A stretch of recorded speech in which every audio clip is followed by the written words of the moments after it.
Effectively working with the IRS using IRS transcripts and current IRS online tools.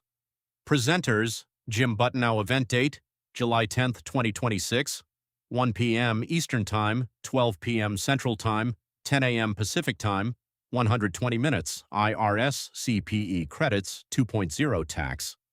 The IRS is pivoted to a digital-first service strategy since 2022. To that end, the IRS is developing more and more digital tools. However, many taxpayers and their tax pros are not aware of the online options when working with the IRS.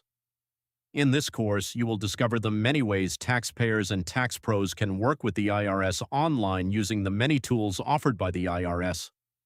Tax pros will be able to save time by adopting new IRS online features and effectively using IRS transcripts to answer client questions and solve common issues.